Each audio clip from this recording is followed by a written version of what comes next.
శ్రీమాత్రే నమ. జయ గురు దత్తాత్రేయ నమ. ఈ వీడియోలో మనం ఫిబ్రవరి 25 నుంచి మార్చి 2వ తారీఖు మధ్యలో జరగబోయే వార ఫలాలు తులారాశి వారికి ఏ విధంగా ఉండబోతున్నాయి అన్న విషయాన్ని మనం పరిశీలిద్దాం. తులారాశి వారికి ఈ వారంలో గురువు యొక్క అనుగ్రహం చాలా పుష్కలంగా ఉండడం జరిగింది. ముఖ్యంగా ఏంటంటే గురువు శుక్రగ్రహ నక్షత్రమైనటువంటి భరణిలో సంచరించడం జరుగుతుంది. సో ఆ కారణం వల్ల శుక్రుని యొక్క రాశులైనటువంటి తులారాశి, వృషభ రాశి, అలాగే శుక్రగ్రహం కూడా గురువు యొక్క బలాన్ని కూడా తీసుకోవడం జరుగుతుంది. ఈ కారణం వల్ల శుక్రుడు ఏ భావంలో ఉన్నా కూడా ఆ భావానికి సంబంధించిన ఫలితాల్ని చాలా సుఖంగా, సంతోషంగా ఇవ్వడం జరుగుతూ ఉంటుంది. గురువు యొక్క లక్ష్యం ఏంటి? జాతకుడిని మంచి మార్గంలో నడిపిస్తూ చెడు ఏదన్నా ఉంటే దాని నుంచి తప్పించి మంచిని ఇవ్వడమే గురువు యొక్క లక్ష్యం. మరి ఇప్పుడు ఆ గురువు లక్షణాలు ఉనికి పుచ్చుకున్నటువంటి శుక్రుడు కుజగ్రహంతో కలిసి ఉన్నాడు. అంటే లగ్న సప్తమాధిపతులు, అంటే ఈ రాశికి అధిపతి శుక్రుడు, మేషరాశికి అధిపతి కుజుడు, ఈ రెండు కూడా కలిసి 3వ స్థానంలో ఉన్నాయి. అయితే ఒక విధంగా శుక్ర నక్షత్రంలో గురువు ఉండడం వల్ల శుక్రునికి ఎలాగ మంచి ఫలితాలు వచ్చాయో, కుజుడు యొక్క రాశి అయినటువంటి మేషరాశిలో ఉండడం వల్ల కూడా కుజునికి అటువంటి మంచి లక్షణాలు, మంచి గుణాలు, మంచి బుద్ధులు రావడం జరుగుతుంది. అంటే ప్రస్తుతం వరకు. సో ఈ కారణం వల్ల ఈ రెండు గ్రహాల కలయిక స్వచ్ఛమైన నిజాయితీ అయినటువంటి ప్రేమ సక్సెస్ అవ్వడం, అలాగే నిష్కలంకమైనటువంటి స్నేహం ఏర్పడడం కానీ, లేదంటే అటువంటి పరిచయం ఏర్పడడం కానీ జరుగుతుంది. లేదా పెళ్లి విషయంలో ఎటువంటి ఇబ్బంది లేకుండా, ఎవరికి నష్టం లేకుండా, ఎవరికి కష్టం లేకుండా సాంప్రదాయబద్ధంగా జరిగే వివాహం జరుగుతుంది. అంటే మొత్తం మీద ఈ సమయంలో ఈ తులారాశి వారు ఎవరైతే వివాహం కొరకు అన్వేషిస్తున్నారో వారి యొక్క వివాహం ఎటువంటి కల్మషం లేకుండా నిజాయితీగా, దగ్గర సంబంధం, లేదన్నా పరస్పరం ఒకరికొకరు ఇష్టపడినటువంటి సంబంధం, పెద్దల అనుగ్రహంతో, దైవ బలంతో జరిగే అవకాశం ఉంటుంది. దీన్ని జాగ్రత్తగా కొద్దిగా మనం ప్రయత్నం చేస్తే ఈ శుభం కార్డు పడే అవకాశం ఉంది వివాహ విషయంలో. అంటే మరి ప్రయత్నం ఎందుకు చేయాలి? ఇవన్నీ బాగున్నాయి అని అంటే, ఎప్పుడైతే ఈ రెండు గ్రహాలు శని యొక్క రాశిలో పడ్డాయో, శని భగవానుడు మళ్ళీ దాన్ని ఆలస్యం చేస్తూ ఉంటాడు. ఇవ్వటం అయితే ఇస్తాడు, కానీ ఆ పని ఆలస్యం అవుతూ ఉంటుంది. ఈ ఆలస్యాన్ని తట్టుకోలేక జాతకుడు ఏమాత్రం తొందరపడినా మొదటికే మోసం వచ్చే అవకాశం ఉంది. కాబట్టి వెయిట్ అండ్ సీ పాలసీలో జాగ్రత్తగా కన్వీనియన్స్ చేసుకుంటూ ఎటువంటి ఇబ్బందులు లేకుండా జాగ్రత్తగా మీ యొక్క ప్రయత్నం చేస్తే ఈ వారంలో 100% వివాహం నిశ్చయమయ్యే అవకాశం ఉంది. మరి ఈ వారంలో ఈ కుజ శుక్రులు అతి దగ్గరగా ఒకే డిగ్రీ మీదకి వచ్చి గ్రహ యుద్ధానికి కూడా సిద్ధపడుతుంటాయి. సో ఈ కారణం వల్ల ఏంటంటే ఈ రాశిలో ఉన్నటువంటి వాళ్ళకి మరి తొందరగా వివాహం చేసుకోవాలనే కోరిక కలుగుతుంది. అలాగే ఒకవేళ భార్య కానీ భర్త కానీ దూరంగా ఉంటే ఈ రాశివారు అతి తొందరగా ఎంత దూరంలో ఉన్నా ఒకరికొకరు కలుసుకునే ప్రయత్నం కూడా చేస్తారు. పరస్పరం ఏమైనా విభేదాలు ఉంటే ఒక అంగీకారానికి వచ్చి వాళ్ళ వివాహ జీవితంలో ఉన్నటువంటి సమస్యలు కూడా పరిష్కరించుకుంటారు. ఇంతకు మించి అనుకూలమైన సమయం ఎప్పుడూ రాదు. కాబట్టి ఒకవేళ ఎవరన్నా భార్యాభర్తల మధ్య విభేదాలు ఉన్నా, ప్రేమికుల మధ్య విభేదాలు ఉన్నా, రిలేషన్షిప్లో ఎటువంటి ప్రాబ్లమ్స్ వచ్చినా 100% మీరు రాజీ పడటం వల్ల ఎదుటివాడితో మీ యొక్క కన్వీనియన్స్గా మీరు వాళ్ళని ఇష్టపడటమో, బతిమాలటమో, ఇంకోటి చేయడం వల్ల 100% ఇక ప్రాబ్లమ్స్ లేకుండా ఇరువురు పరస్పరం కలుసుకునే అవకాశం ఉంటుంది. ఇక మిగతా గ్రహాల విషయాన్ని పరిశీలించినప్పుడు కేతువు లాభస్థానంలో ఉండడం, రాహు 5వ స్థానంలో ఉండడం జరుగుతుంటుంది. అంటే 5, 11 స్థానాలు రాహు కేతువులు యాక్టివేట్ చేస్తుంటాయి. సో జాతకుడు అత్యాశకు పోయి 6, 12 స్థానాలు రాహు కేతువులు యాక్టివేట్ చేయడం జరుగుతుంటుంది.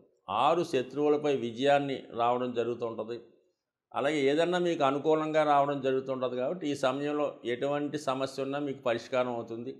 అలాగే కేతు 12లో ఉండడం వల్ల మంచి కార్యక్రమాలకి, పుణ్య కార్యక్రమాలకి, అలాగే ఆధ్యాత్మికవేత్తల సలహాలు వినడం, పుణ్యక్షేత్రాలు దర్శించడం, దాన ధర్మాలు లాంటివి చేయడం జరుగుతూ ఉంటుంది. మొత్తం మీద కేతువు మిమ్మల్ని ఆధ్యాత్మిక మార్గం వైపు ప్రయాణించేలా చేస్తుంటాడు. రాహు శత్రువులపై విజయాన్ని పెడుతుంటాడు. రెండు కూడా ఖచ్చితంగా మీకు మంచి ఫలితాన్ని ఇచ్చే స్థితిలో ఉంటాయి. అది ఈ రంగంలో ఉన్న వాళ్ళకి, ఆధ్యాత్మిక రంగంలో ఉన్న వాళ్ళకి కేతు అనుకూలిస్తాడు. విజయాల కోసం తప్పించే వాళ్ళకి రాహు అనుకూలిస్తూ ఉంటాడు అన్నమాట, 6వ స్థానంలో ఉండడం వల్ల. సో ఇది ప్రస్తుతం మనకి దేశంలో జరుగుతున్నటువంటి స్థితి ఇదే మనకు కనబడుతుంటుంది. ఒక పక్క భక్తిని, మోక్షాన్ని ప్రోత్సహిస్తూ, ఒక పక్క శత్రువులపై విజయాన్ని సాధిస్తూ దేశాన్ని రక్షిస్తున్నటువంటి ఒక ప్రధానమంత్రి గారి స్థితి కూడా ప్రస్తుతం ఈ విధంగా ఉంది. కాబట్టి నిర్భయంగా ఈ దేశ ప్రజలు మంచిగా హ్యాపీగా ఎటువంటి భయం లేకుండా జీవించవచ్చు.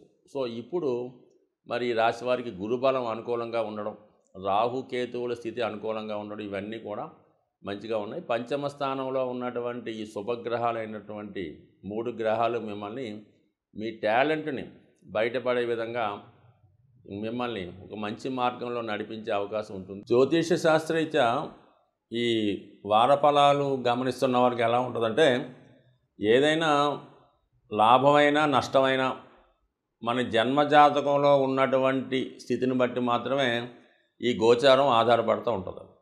జాతకుడు యొక్క జన్మజాతకంలో వివాహానికి అనుకూలమైన టైం నడుస్తుంది.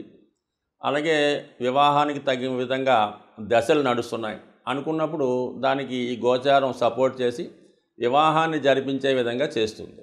సో అలాగే ఉద్యోగ సంబంధించిన విషయాలు కూడా ఏదైతే జాతకంలో ఉంటాయో జాతకుడు అదే అనుభవించగలుగుతూ ఉంటాడు. అయితే ఓవరాల్గా ఎలా ఉంటుందంటే, ఈ గ్రహస్థితిలో ఒక గ్రహం బలంగా ఉన్నప్పుడు ఆ కారకత్వాలు సంబంధించిన వాళ్ళకి అనుకూలంగా ఉంటుంటుంది. ఉదాహరణకి ఏంటంటే, గోచారరీత్యా గురువు బలంగా ఉన్నప్పుడు ఉపాధ్యాయులకి, న్యాయవాదులకి, ఆధ్యాత్మిక వృత్తిలో ఉన్న వాళ్ళకి, ఎండోమెంట్స్ డిపార్ట్మెంట్ వారికి కామన్గా అనుకూలంగా ఉంటుంది.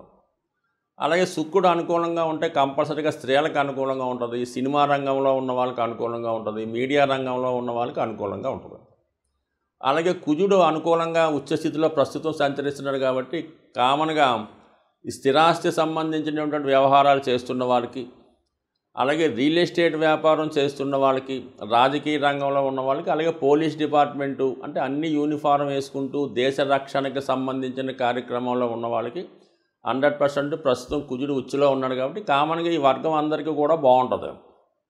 శని భగవానుడు కూడా ఒక విధంగా స్వక్షేత్రంలో ఉన్నాడు. అంటే కొన్ని రాశులకి ఇబ్బంది పెట్టినా వ్యక్తిగతంగా శని బలవంతుడై ఉన్నాడు కాబట్టి ఇండస్ట్రీస్ అన్నీ చాలా అనుకూలంగా ఉంటాయి.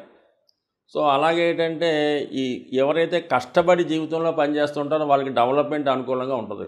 ఒక విధంగా పని ఎగ్గొట్టుకొట్టే సోమరిపోతులకు ఖచ్చితంగా ఇబ్బంది పడుతూ ఉంటుంది. సో మరి రాహు ఇప్పుడు ఖచ్చితంగా బలంగా ఉన్నాడు మీనరాశిలో, అంటే 12వ స్థానంలో రాహు ఉన్నాడు. కాబట్టి విదేశంలో ఎవరైతే ఉంటారో, విదేశంలో సాఫ్ట్వేర్ రంగంలో ఏ రంగంలో అయినా సరే మనం వాళ్ళ కుటుంబానికి దూరంగా విదేశాల్లో వృత్తి చేస్తున్న వారికి, సాఫ్ట్వేర్ రంగం వారికి, సినిమా రంగం వారికి, అంటే రాహు ముసుగు మాట మారువేషం లాంటి వాడు.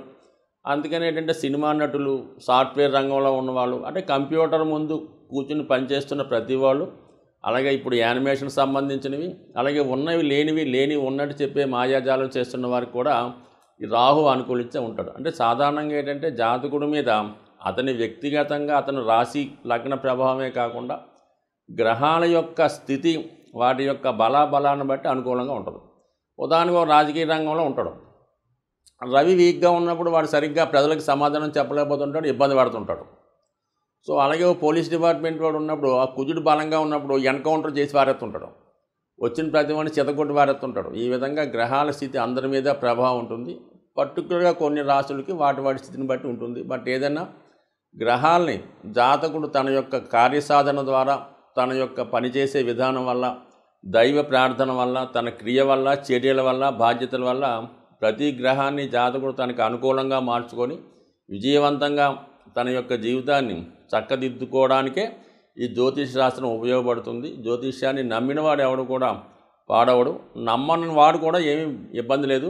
నమ్మితే నమ్మినంత, నమ్మకపోతే ఒక నమస్కారం, స్వస్తి.